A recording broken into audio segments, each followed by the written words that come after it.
काँग्रेस, राष्ट्रवादी काँग्रेस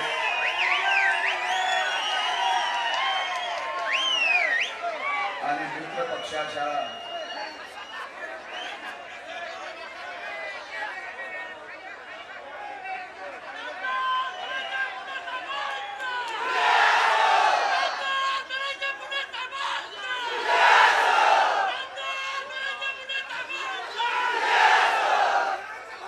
काँग्रेस, राष्ट्रवादी काँग्रेस, शेतकरी कामगार पक्ष, स्वाभिमानी शेतकरी संघटना,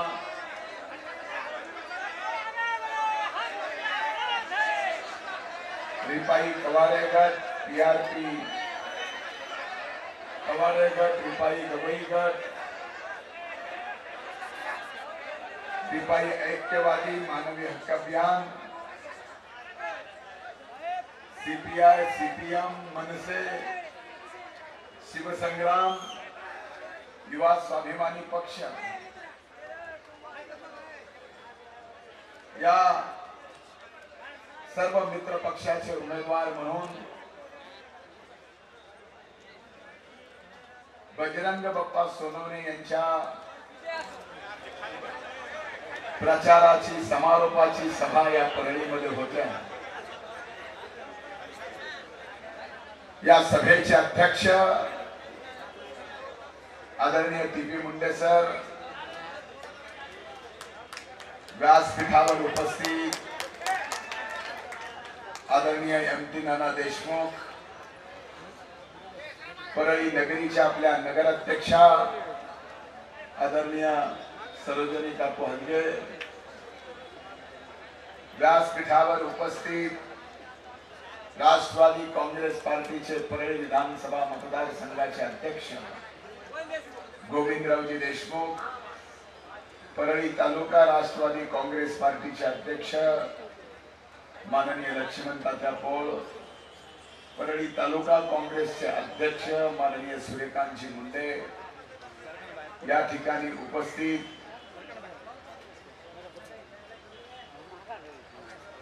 व्यासपीठावर उपस्थित असलेल्या सर्व मान्यवरांची नावं घेता येतील। आदरणीय संजय भाऊ दोन, शहराचे अध्यक्ष बाजीराव भैया धर्माधिकारी, परळी नगरीचे उपनगराध्यक्ष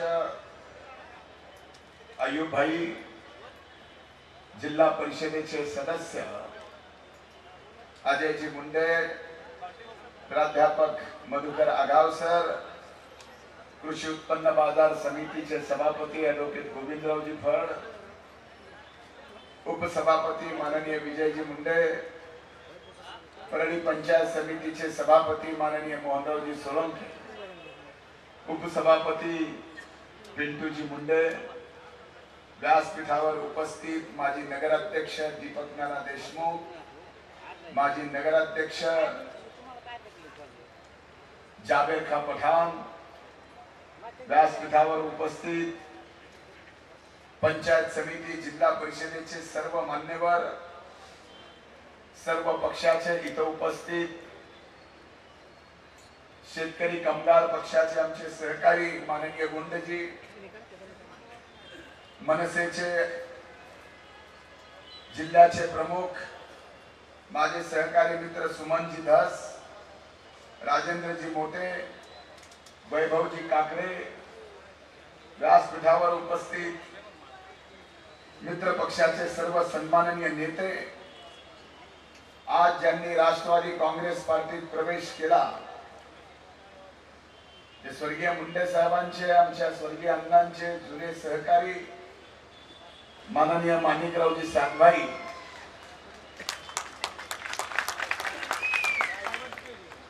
आमचे लहान बंधू ज्यांनी आज राष्ट्रवादी काँग्रेस पार्टीत प्रवेश केला, मला वाटलं या भावाला तरी बहिणीचा अनुभव चांगला येईल।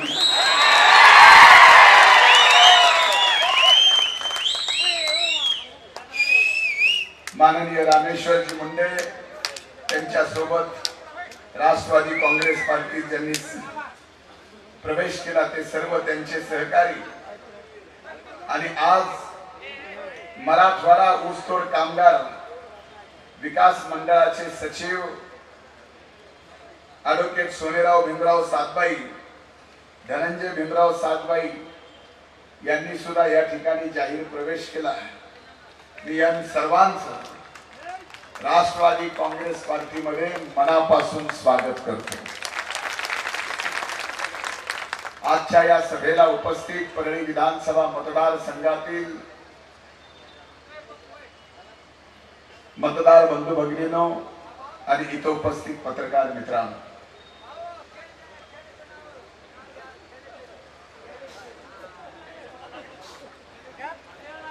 विचार करत होतो बसल्या बसल्या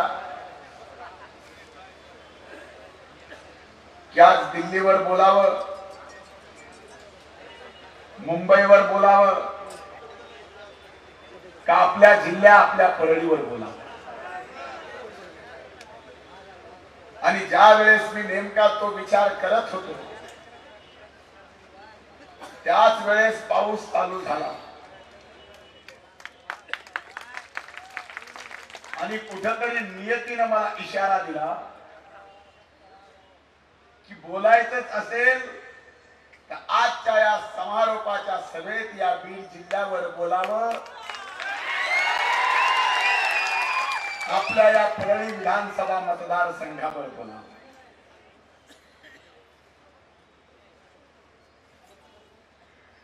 लोकसभेच्या निवडणुका लागणार याची चर्चा देशभर 2 महिन्यापासून चालू. मध्ये मध्ये ज्यावेळेस पुलवामाचा हल्ला झाला दहशतवादी,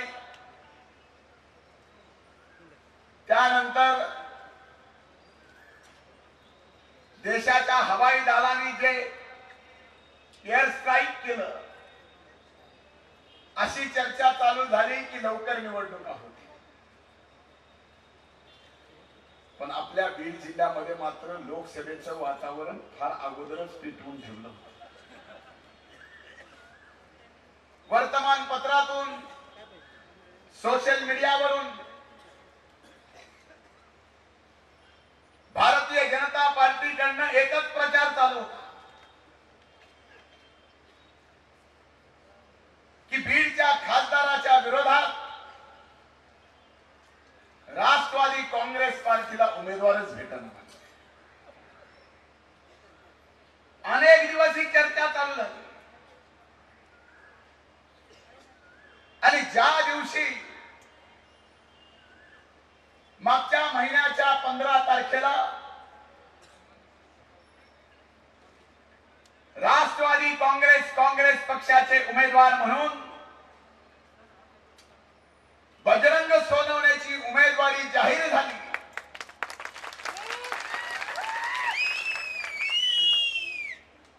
त्या दिवशी भारतीय जनता पार्टीच्या अनेकांच्या पोटात गुदगुळ्या झाल्या.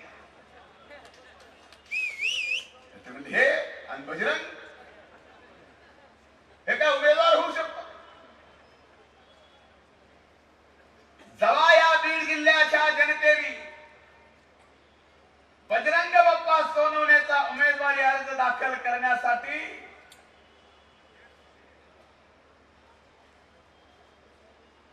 योगायोगानं माणसाचं भाग्य किती असतं बघा, नाव घ्यायला आणि उमेदवार हजर व्हायला.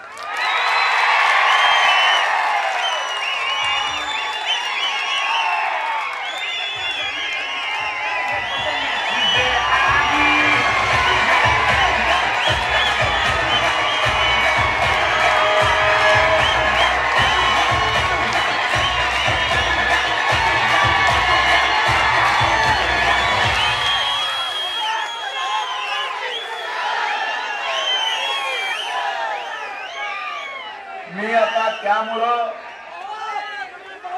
माझं बोलणं इथंच थांबवतो.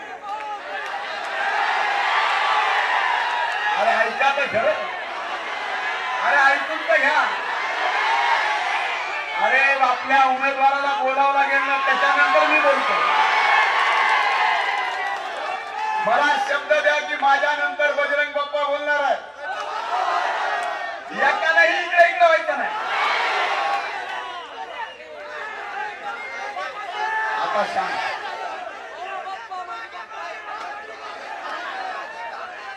बरं आता समजा जे उभा राहिलेले ते जर खाली बसले आणि थोड्या वेळ जर आपले बुडं खराब झाले तर काय फरक पडणार आहे? तुम्ही आपले बुडं का खराब झाले म्हणून त्या मोदी इथं मारायला येणार आहे का तुम्हाला? अरे मग होऊ द्या ना. 5 वर्षात जिंदगी खराब झाली तर बुडं खराब करायची असती चिंता करायची. आता ह्या डाव्या बाजूच्या लोकांना काय वेगळं सांगायचं का?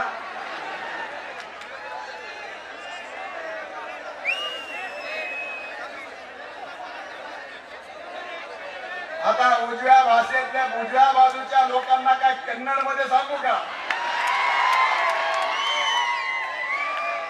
उद्या पुढे खराब आज काही फरक पडत नाही.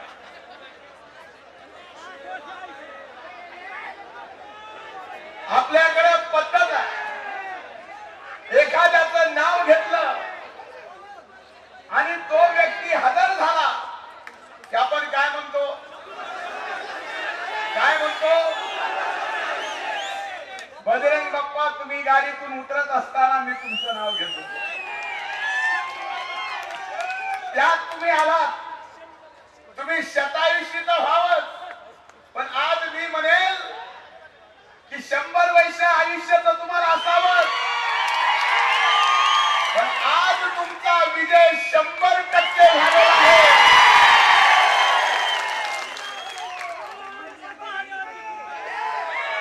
आणि हा योगायोग साध्या ठिकाणी होत नाही. हा योगायोग प्रभू वैद्यनाथाच्या नगरीत होता. आणि डाव्या बाजूला इथं बजरंग बलीचं मंदिर आहे.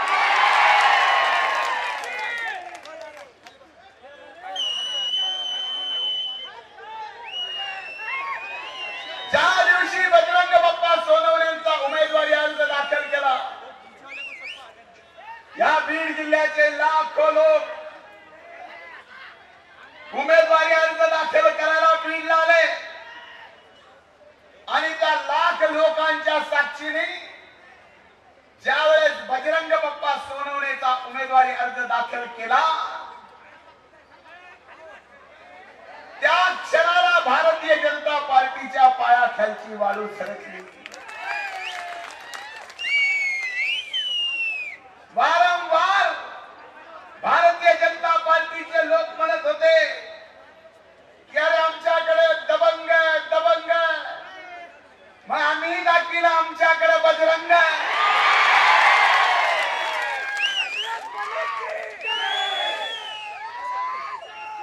या बीड जिल्ह्यामध्ये या निवडणुकीचे एक इतिहास घडला.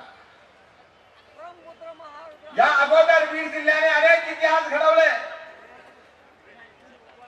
पण या बीड जिल्ह्याच्या जनतेला या गोष्टीची जाणीव या निवडणुकीत झाली आहे की मोठ्याच्या मागे फिरून आपल्या विकासाचे काम होत नाहीत. सामान्य शेतकऱ्याच्या पोरालाच आपल्याला या देशाच्या सार्वभौम सभागृहात पाठवावं. आणि ही जाणीव झाल्यामुळं अनेक वर्षानंतर या बीड जिल्ह्यात एक शेतकऱ्याचा मुलगा खासदार म्हणून या ठिकाणी आपल्या सगळ्यांची येणाऱ्या काळात सेवा करणार. ज्या दिवशी उमेदवारी अर्ज आपण दाखल केला, त्याच दिवशी भाजपने सुद्धा उमेदवारी अर्ज दाखल केला. भाजपने उमेदवारी अर्ज दाखल केल्यानंतर एक जाहीर सभा घेतली. त्या जाहीर सभेमध्ये पालकमंत्री, खासदार यांची भाषणं झाली.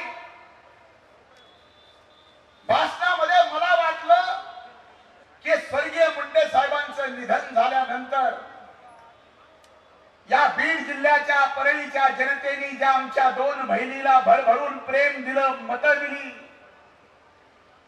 एका बहिणीला खासदार केलं, एका बहिणीला आमदार केलं, राज्य मंत्रिमंडळातलं मंत्री केलं, राज्याचं सरकार दिलं, केंद्रातलं सरकार दिलं,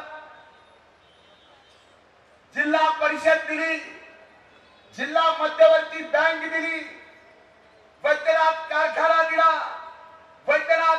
दिली.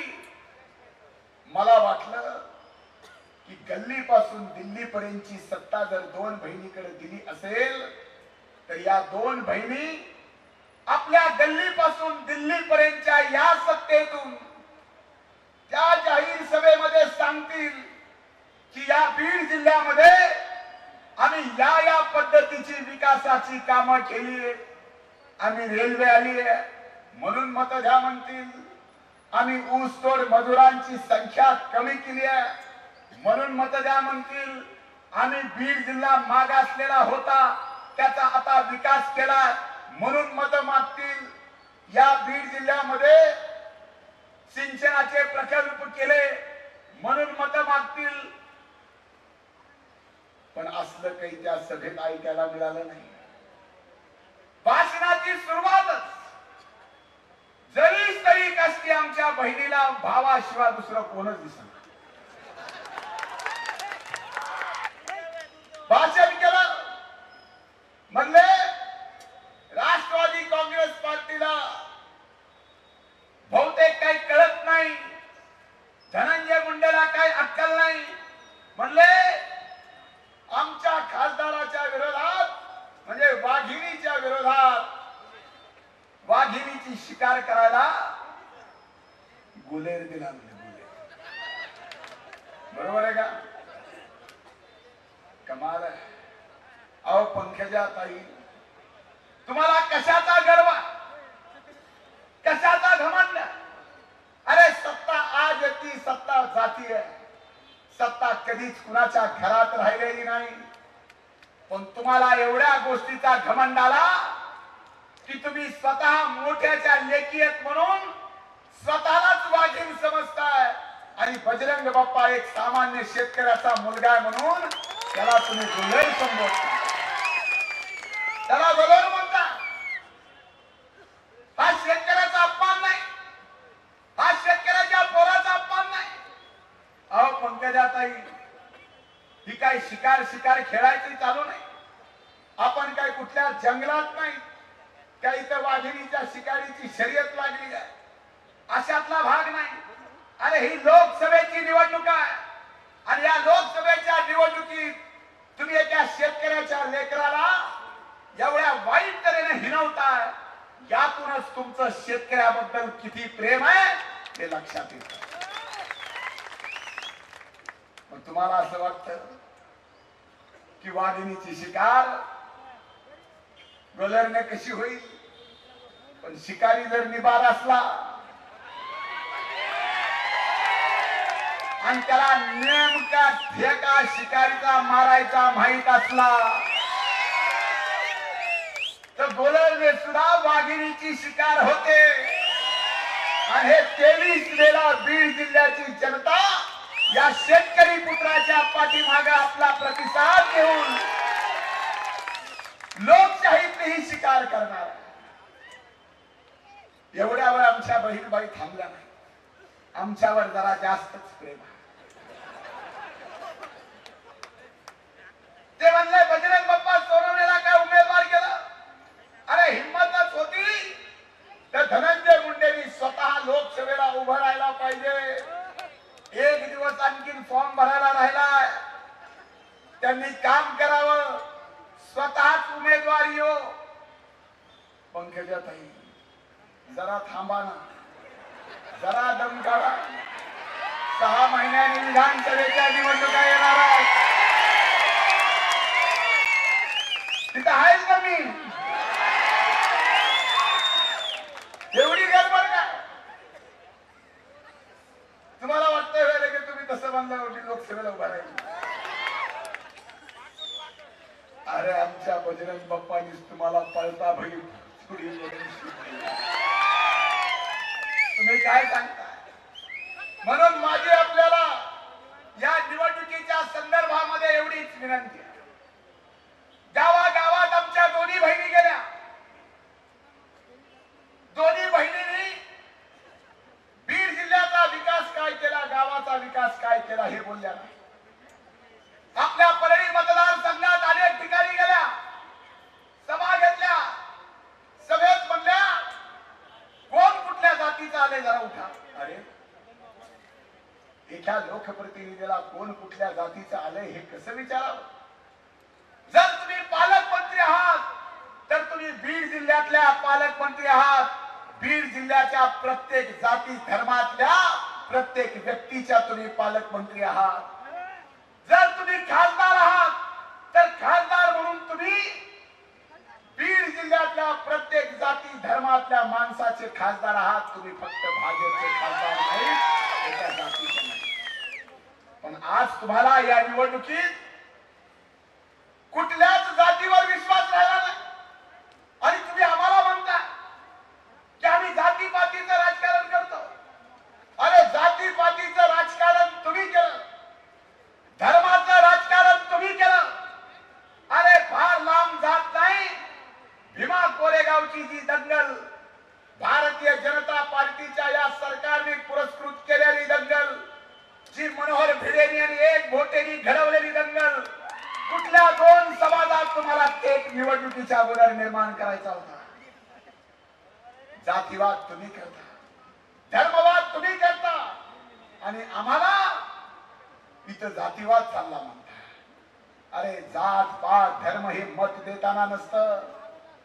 जात पात धर्म भले आजकाल तर तेही नाही, जमलंच तर सोयी नाही का? आता तसं काय राहिलं नाही. पण सभेमध्ये ह्या जातीचं कोण, त्या जातीचं कोण याच्यावर चर्चा. आणि आम्ही मात्र विकासाच्या मुद्द्याच्या बाहेर कुठेही गेलो नाही. धनंजय मुंडेचे या बीड लोकसभा मतदारसंघातलं प्रत्येक भाषण काढून बघा. मी विकासाच्या मुद्द्याच्या पलीकडे एक शब्द बोललो नाही. मी आमच्या बहिणीवर बाकी टीकाही केली नाही आणि मला करायची, कारण स्वर्गीय अण्णा गेल्यानंतर घरातला मोठा मी आहे. जरी तुमचं माझं राजकीय वैर असलं तरी त्या राजकीय वैरामध्ये किती मर्यादा ठेवून बोलायला लागतं, एवढे संस्कार मला माझ्या आई वडिलांनी नक्कीच शिकवलेले. पण तुम्ही मात्र त्या बीडच्या सभेत म्हणलात की आमच्या भावाला शेंबूड पुसता येत नव्हता, युवा मोर्चाचा अध्यक्ष केलं. म्हणजे मला पंकजाताई मला कळत नाही. मी तुमच्यासारख्या डायरेक्ट भावाच्या भरलेल्या ताटात खडे टाकून आमदार झालेला नाही. 2002 ला जिल्हा परिषद पट्टी वर्गात जाऊन लढविली. पट्टी वर्गावच्या जनतेने मला आशीर्वाद एकदा नाही दोनदा दिला. 2002 लाही दिला, 2007 लाही दिला आणि 2007 लाच मला पक्षाचं अध्यक्ष केलं. त्यावेळेस तुम्ही तर राजकारणातही नव्हतात आणि या देशात सुद्धा नव्हता. आणि तुम्ही म्हणताय की भावाला शेंबूड पुसता येत नाही. मला नेमकं कळलं. आता मी माझ्या बहिणीपेक्षा 5 वर्षांनी मोठा आहे. महानाकातला शेंबूड ह्यांनी कधी बघितलाच असेल तर त्यांनी माझा बघितला असेल का मी त्यांच्या नाकातला बघितला असेल. आणि ही काय ठीक आहे? माझ्या प्रश्नाचं उत्तर द्या. हे प्रश्न परळी शहरासाठी, परळीच्या मतदारसंघासाठी आणि बीड जिल्ह्यासाठी फार महत्वाचं आहे. आज ही मोंड्यातली सभा आहे. तुम्ही जसे इथं ऐकताय, कदाचित मोंड्यातला प्रत्येक व्यापारी ही सभा ऐकत असेल. माझे 5 प्रश्न माझ्या बहिणींना, त्या 5 प्रश्नाचे उत्तर आणखीनही 1 दिवस शिल्लक सभा घेऊन देता येत नसतील किंवा माझा आवाज टावरला तुमच्या सभेपर्यंत ऐकू येत असेल, या प्रश्नाची उत्तर टावरच्या सभेत द्या, नाहीतर उद्या पत्रक काढून द्या. पहिला प्रश्न आहे, तुम्ही नेहमी परळीत आलात. स्वर्गीय मुंडे साहेबांचं निधन झाल्यानंतर या परळीच्या आणि बीड जिल्ह्याच्या जनतेला म्हणलात की मी भारतीय जनता पार्टीची देशातली राज्यातली मोठी नेता आहे. बरोबर आहे? मी महाराष्ट्रातल्या जनतेच्या मनातली मुख्यमंत्री आहे, बरोबर आहे? मग माझा सरळ सोपा प्रश्न आहे की 2 वर्षापूर्वी केंद्र सरकारने रेल्वेचा डब्बा बनवायचा कारखाना 10,000 कोटी रुपयाचा या मराठवाड्यासाठी मंजूर केला. तुम्ही जर या महाराष्ट्राच्या नेत्या आहात, बीड जिल्ह्याच्या पालकमंत्री आहात, तुमच्या बहीण जर या जिल्ह्याच्या खासदार आहेत, तर ते रेल्वेचा डब्बा बनायचा कारखाना कुठे जायला पाहिजे होता? इथे यायला पाहिजे होता का नाही? गेला कुठं? मग साधा सोपा प्रश्न की तुम्ही या बीड जिल्ह्याच्या मातीची इमान राखलं नाही, तुम्ही मोठे नाही, तर लातूरचा पालकमंत्री, लातूरचा खासदार तुमच्यापेक्षा मोठा आहे, म्हणून तो कारखाना तिकडे गेला, तुम्हाला अंत आला नाही. परळीच्या जनतेसाठी, या बीड जिल्ह्याच्या जनतेसाठी सगळ्यात महत्वपूर्ण एक रेल्वे मुंबईला जायला 3 वर्षापूर्वी होती. परळीहून मुंबईला जाता येत होतं लातूर मार्गे. ट्रेन परळीहून सुटत होती. परळी मुंबई त्या ट्रेनचं नाव होतं. 3 वर्षापूर्वी परळीची ट्रेन रद्द केली, ती लातूरहून चालू केली. 3 वर्ष झालं या बीड जिल्ह्यातली जनता, या परळीची रेल्वे कृती समिती, सौंदर्य सरांपासून अनेक जण नारायण क्षीरसागरांपर्यंत या सगळ्यांनी प्रयत्न केले. पालकमंत्र्यांना निवेदन दिली, खासदारांना निवेदन दिली की ती लातूरची ट्रेन 10:30ला निघती, ती 8ला इथं आणा आणि परळीहून पुन्हा आपल्या हक्काची ट्रेन आपल्या परळीतून चालू करा. पण खासदारांना, पालकमंत्र्याला ती लातूरची ट्रेन परळीत आणता आली नाही. बिदरच्या खासदारांनी ती लातूरची ट्रेन बिदरला नेली. मग माझ्या प्रश्नाचं उत्तर द्यावं दोन्ही बहिणींनी, तो बिदरचा खासदार मोठा का बीड जिल्ह्याचा खासदार मोठा ज्यांनी आपली ट्रेन बिदरला नेली? मग काय उपयोग आहे तुमच्या या मोठेपणाचा? अरे रेल्वेचा डब्बा बनवायचा कारखाना पळवून नेला, परळीची रेल्वे लातूरला पळवून बिदरला नेली.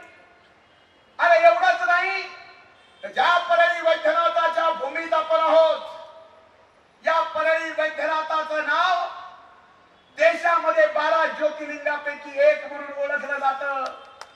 केंद्राच्या दप्तरी, केंद्र सरकारच्या दप्तरी आपल्या परळी ज्योतिर्लिंगापैकी आपल्या प्रभू वैद्यनाथाचं नाव त्या 12 ज्योतिर्लिंगापैकी एक होतं. परळी वैद्यनाथ, तालुका परळी, जिल्हा बीड, महाराष्ट्र. 7 महिन्यापूर्वी झारखंडच्या एका खासदारांनी आपल्या परळीचा ज्योतिर्लिंग पळून झारखंडला नेला आणि तिथं वैद्यनाथ धाम आणि केंद्रामध्ये सुद्धा दप्तरी वैद्यनाथ धाम हे 12 ज्योतिर्लिंगापैकी एक केलं.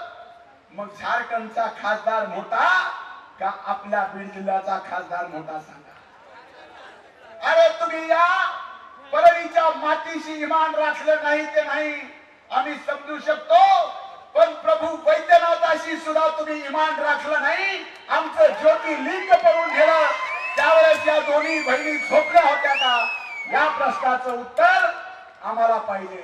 आणि परळीची जनता जर ही सभा ऐकत असेल आणि या परळीच्या जनतेला खरंच प्रभू वैद्यनाथावर प्रेम असेल, तर मतदान करताना एवढा विचार तर केला पाहिजे की ज्या खासदाराच्या आणि पालकमंत्र्याच्या निष्क्रियतेमुळं आपलं परळीचं 12 ज्योतिर्लिंग गल्लीपासून दिल्लीपर्यंत आमच्या दोन्ही बहिणांच्या घरी सत्ता असताना जर झारखंड मध्ये पळून जात, तर यांना मतदान करायचं का काय करायचं हे या ठिकाणी जनतेने ठरवायची गरज आहे. ज्या वैद्यनाथाच्या नावाने स्वर्गीय मुंडे साहेबांनी, स्वर्गीय अण्णांनी घाम घालून रक्त सांडून वैद्यनाथ कारखाना उभा केला, त्या वैद्यनाथ कारखान्याची काय अवस्था केली?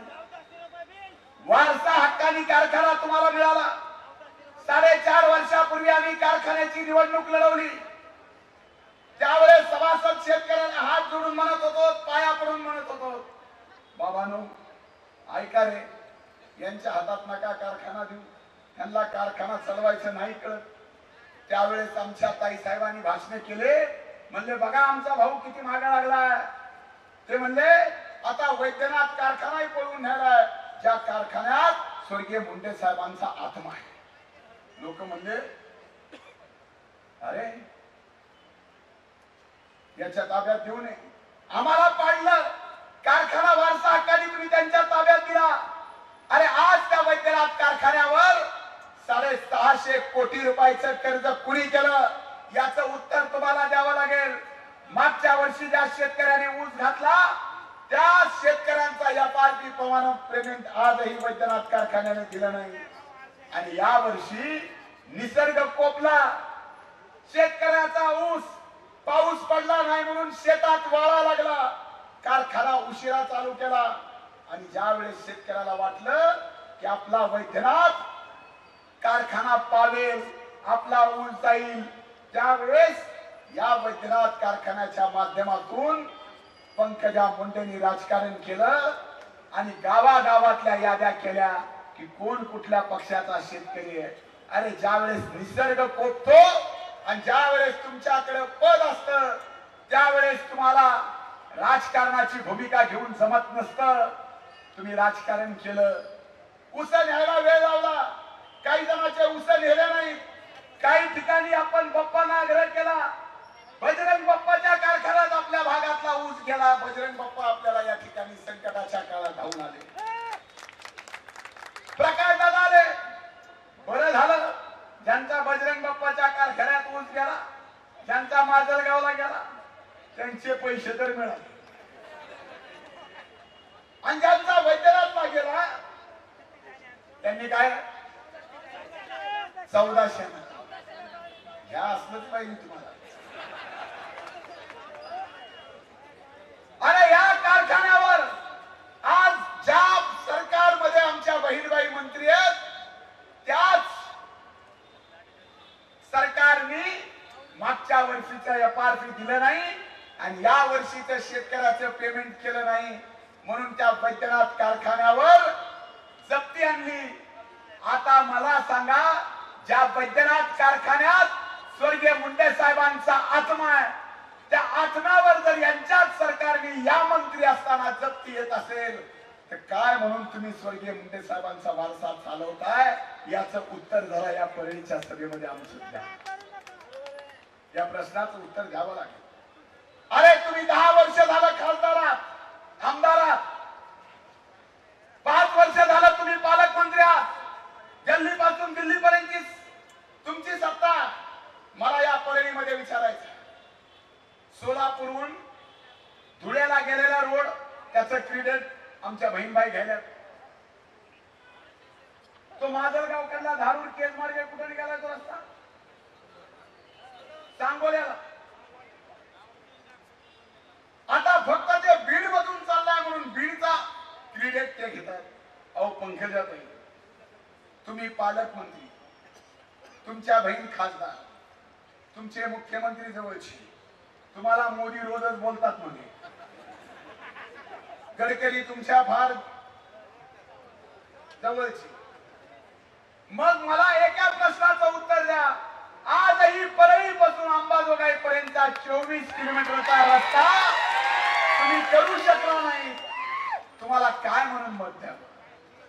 अरे तुम्हाला बाकी काही केलं असतं तर मी समजू शकलो असतो, पण तुम्ही जर परळी पासून बीड पर्यंत हा परळी बीड रस्ता 4 पदरी करून 5 वर्षात दाखवला असता तर तुमच्या या भावाने तुमचा सत्कार केला असता. तिथं मात्र तुम्हाला परळी दिसली नाही का? म्हणजे परळीत भाऊ राहतो. तुम्ही तर काय परळीत बिडाच्या रस्त्याने येत नाही, तुम्ही आलात तर डायरेक्ट हवेतूनच येता. पण ते जर रस्ता केला असता तर आम्ही म्हणलं असतं हो विकास झाला. अरे 4दा परळीच्या बायपासचं पंकजाताई तुम्ही भूमिपूजन केलं. लाजाव तरी एकदा 2दा 3दा 4दा भूमिपूजन केलं. 4दा भूमिपूजन करून सुद्धा इथं अनेक लोक बसले. सांगा कनरवाडीचे, सांगा जिरेवाडीचे, सांगा ब्रह्मवाडीच्या लोकांनी, सांगा टोकवाडीच्या लोकांनी. वेळेस भूमिपूजन केलं का नाही? रस्ता झाला का? अरे कसला विकास? अरे तुम्ही म्हणताय या निवडणुकीत की या वैद्यनाथाला आम्ही 130 कोटी रुपये आणले. मी जबाबदारी पूर्वक सांगतो, विरोधी पक्ष नेता म्हणून विधान परिषदेचा मी काम करतोय. परळीच्या जनतेला निवडणुकीत फसवू नका. 130 कोटी मान्यता आहे. 5 कोटी रुपये सुद्धा या ठिकाणी आलेले नाहीत. 5 कोटी सुद्धा तुम्ही प्रभू वैद्यनाथाला फसवलं, परळीच्या जनतेला फसवलं. गावागावात निवडणुकीच्या तोंडावर आपले आपले जवळचे कार्यकर्ते बघून 30-30, 40-40 लाख तुमच्या ग्रामपंचायतीला 25-15 दिला. तुम्ही खाते चालवताय, तुम्ही मंत्री आहेत आणि तुम्हाला न कळत आम्ही आमच्या गावाने 25-15चा निधी आणला तर तुम्ही त्याची एजन्सी बदलली, भांडून आणावा लागला, सुप्रीम कोर्टापर्यंत जावं लागलं. पंकजाताई, आता तुम्हाला या परळीच्या जनतेने आणि बीड जिल्ह्याच्या जनतेने ओळखले. माझे हात जोडून कळकळीची विनंती आहे, ही निवडणूक माझ्या इज्जतीची निवडणूक आहे.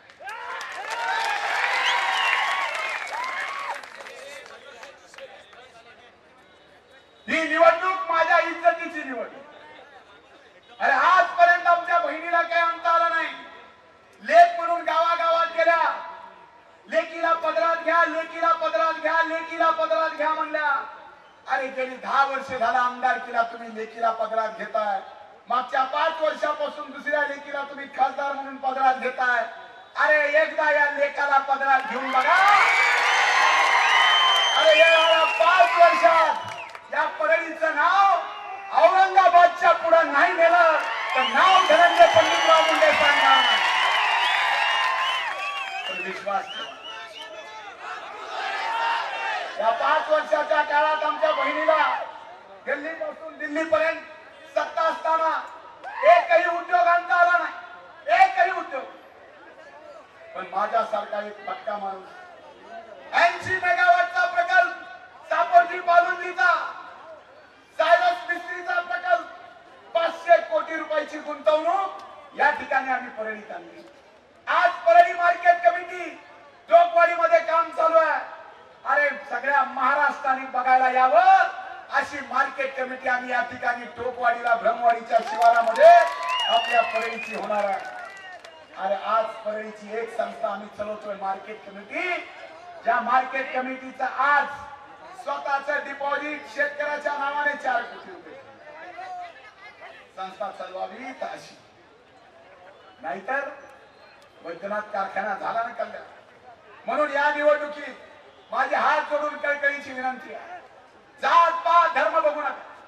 काही ठिकाणी म्हणतील जातीचं बघा. अरे मी आपल्याला सांगतो, इथं धनंजय पंडितराव मुंडे म्हणून विधानसभेला मी उभा होतो, पडलो. 15 दिवसाच्या आत आदरणीय पवार साहेबांनी माझ्यात काय पाहिलं माहित नाही, पण महाराष्ट्राच्या विधान परिषदेचं विरोधी पक्ष आजपर्यंत याची उतराई आपण करू शकलो नाही.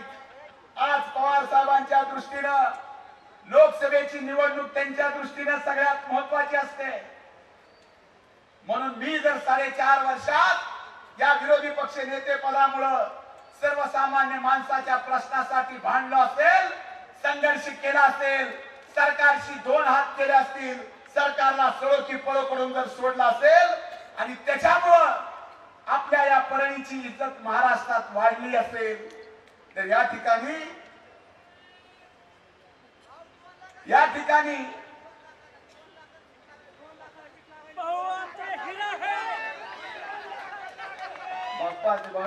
भगवापासून याच्यासाठी धडपड येते. 2 लाख नसीब लागेल. मी म्हणलेलो नाही. जनता म्हणते, जनता. मी गावागावात गेलो, अनेक ठिकाणी सभा केली, अनेक ठिकाणी. पण जिथं जाईल तिथं, गाव कुणाचा असो, कुठल्या जातीपातीचा असो, कुठलंही, जिथं जाईल तिथं 2च घोषणा, जय बजरंग बली की जय आणि बजरंगी भाईजान की जय.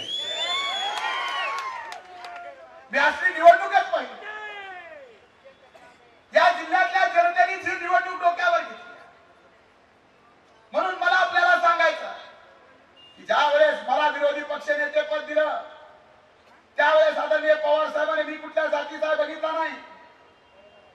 त्या माझ्या सभागृहामध्ये दुसऱ्या जातीचे माणसं नव्हते. रामराजे निंबाळकर साहेब होते, सतीश चव्हाण होते, विक्रम काळे होते, हेमंत टकले होते, सुनील तटकरे साहेब होते. माझ्यापेक्षा कर्तृत्वानं, माझ्यापेक्षा पक्षामध्ये ज्येष्ठ असणारी माणसं. पण त्यांच्याऐवजी तुमच्या लेकराला या धनंजय मुंडेला विरोधी पक्ष आज तुम्ही जेवढा माझा मान ठेवताय याचं कारण 4.5 वर्षात मी या परळीचं नाव महाराष्ट्रात केले म्हणून ठेवताय का नाही. आता कर्तृत्व सांगायचं झालं, कर्तृत्व सांगायचं झालं तर एवढंच आहे. दोघा जणांमध्ये एकीकडं माझ्या बहिणीला पालकमंत्री पद मिळालं. 1 महिन्यानंतर मी विरोधी पक्ष नेता झालो. पालकमंत्री असताना आमच्या बहिणीचे भाजपच्या राज्यभर पोस्टरवर फोटो लागायचे. आम्ही विरोधी पक्ष नेते झालो त्यावेळेस आमच्या पक्षाच्या पोस्टरवर फोटो आमचा लागायचा नाही. पण 4.5 वर्षात सामान्य माणसासाठी एवढं काम महाराष्ट्रात केलं विरोधी पक्षात असून सुद्धा की पक्षाने दखल घेतली आणि पहिल्या 3 फोटो मध्ये महाराष्ट्रात कुठेही राष्ट्रवादीचा फोटो असू द्या. की वारसानं मिळालंय का स्वकर्तृत्वानं मिळालंय. विचारतोय तुम्हाला, वारसानं मिळालंय का स्वकर्तृत्वानं मिळालंय. आमच्या बहिणीला वारसानं मिळालाय का स्वकर्तृत्वानं मिळालाय. अरे मग कधीतरी स्वकर्तृत्वाला तुम्ही मागे उभं राहणार आहात का. याच प्रश्नाचं उत्तर पाहिजे. आणि उमेदवार सुद्धा तसाच. एकीकडे स्वकर्तृत्वानं राजकारणात किंमत निर्माण करणारे आपले उमेदवार बजरंग बाप्पा सोनवणे आणि दुसरीकडे स्वर्गीय मुंडे साहेबांचं निधन झालं आणि त्या निधनामुळं रिकामा झालेल्या जागेवर अपघातानं खासदार झालेल्या त्यांचा राजकारणाचा काही संबंध आहे का. बजरंग बाप्पाचं सांगायचं झालं तर त्यांनी ग्रामपंचायत लढवली.